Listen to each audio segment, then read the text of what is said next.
Assalamualaikum warahmatullahi wabarakatuh. Salam sejahtera bagi kita semua. Halo, berjumpa kembali di pelajaran bahasa Indonesia.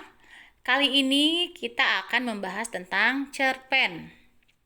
Pasti kalian sudah tidak asing lagi dengan kata cerpen, sebab sejak SD, SMP, kalian sudah mempelajari yang namanya cerpen. Namun, pada saat pembahasan cerpen, siswa malas membaca cerpen tersebut. Padahal, dalam mempelajari cerpen, justru kita mendapatkan hal-hal yang bisa kita ambil hikmahnya di dalam cerpen tersebut.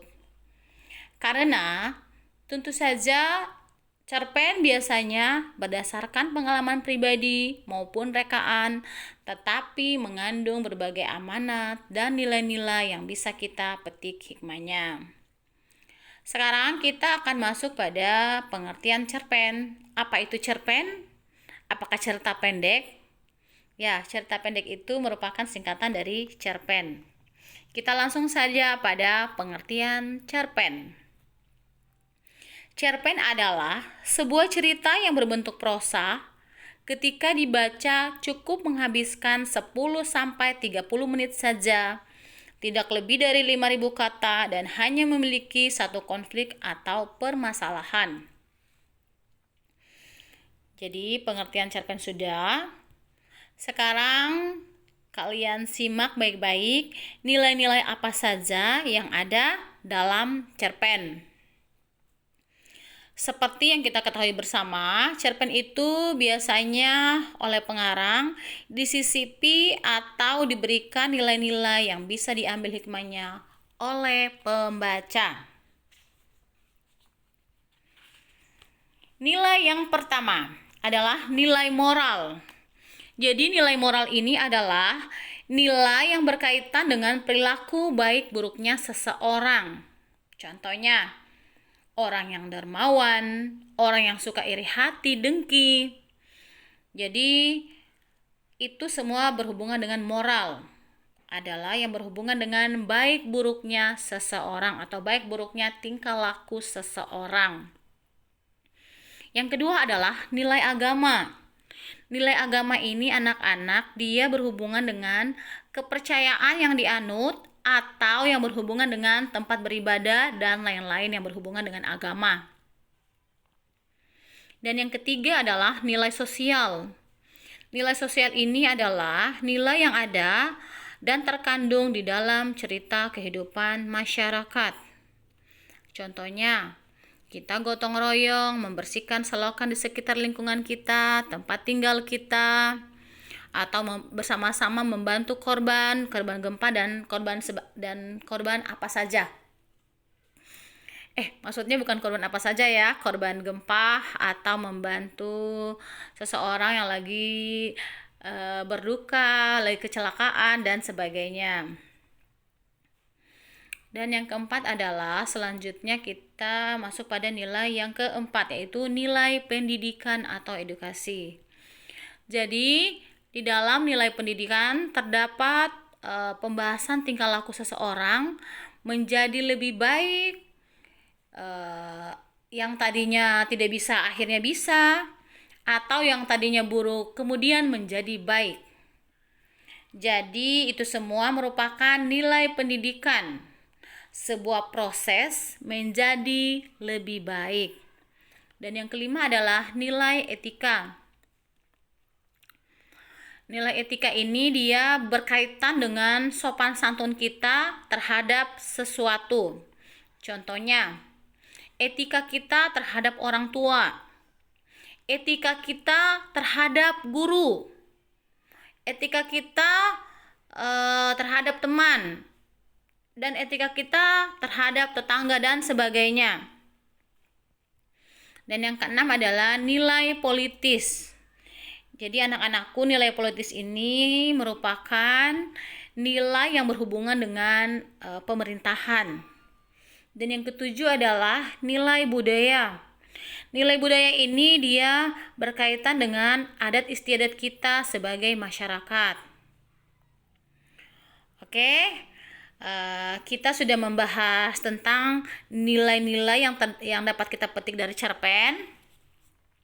Sekarang kita lanjut pada selanjutnya kita lanjut pada beberapa macam-macam pertanyaan ya.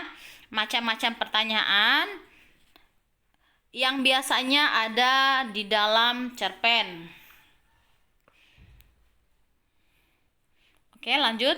Jenis-jenis pertanyaan untuk memahami isi cerpen. Yang pertama adalah 1. Pertanyaan literal.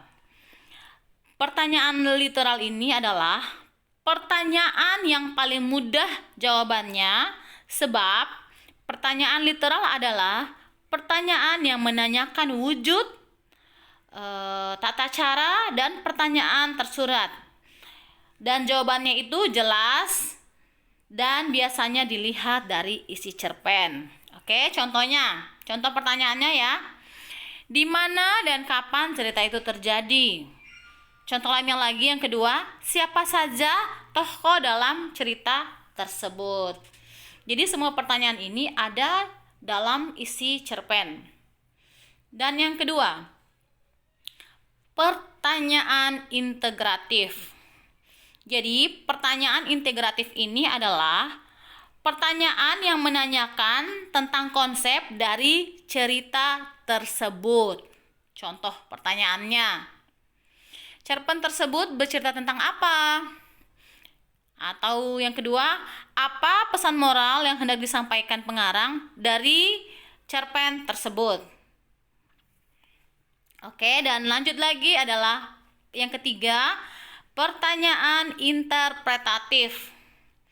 Jadi, pertanyaan interpretatif ini adalah pertanyaan yang berkaitan dengan penafsiran kita, kesan kita, atau pendapat dari cerpen tersebut. Contoh pertanyaannya, apa maksud tersembunyi di balik pertanyaan tokoh A? Dan yang B, contoh lainnya lagi ya, bagaimana makna lugas dari pertanyaan tokoh B? Kemudian kita lanjut lagi, yang keempat adalah pertanyaan kritis. Pertanyaan kritis ini adalah pertanyaan untuk menyikapi kondisi yang genting atau kegawatan. Contoh, apa kelebihan dan kelemahan cerpen itu berdasarkan aspek kebahasaan yang digunakan?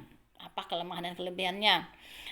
Yang contoh lainnya lagi, yang kedua, berdasarkan nilai sosial, apakah tindakan tokoh A itu boleh dilakukan? Jadi anak-anak, kita kan harus berpikir kritis dalam menanggapi pertanyaan yang kedua ini. Yang pertama dan yang kedua maksudnya ya, kita harus berpikir kritis apa kira-kira. Dan yang kelima adalah pertanyaan kreatif. Pertanyaan kreatif ini dia membutuhkan jawaban dengan kreativitas dalam menciptakan sesuatu di dalam cerita. Contoh pertanyaannya, bagaimana sikapmu apabila berposisi sebagai tokoh A dalam cerpen tersebut? Apa kira-kira jawaban kamu? Dan yang kedua, yang contoh keduanya lagi, bagaimana kira-kira kelanjutan cerpen tersebut seandainya tokoh utamanya tidak dimatikan pengarang? Nah, pertanyaan tersebut membutuhkan kreativitas kalian dalam menciptakan sesuatu di dalam cerpen. Jadi anak-anakku, kalian itu harus atau butuh membaca cerpen, sebab dari cerita dalam cerpen kalian dapat memetik nilai-nilai yang berharga. Oke, cukup sekian materi kita kali ini. Materi akan kita lanjutkan di video berikutnya. Apabila ada kekurangan materi, mohon dimaafkan, karena sekali lagi guru tidak lebih pandai, hanya lebih dulu tahu. Terima kasih. Wassalamualaikum warahmatullahi wabarakatuh.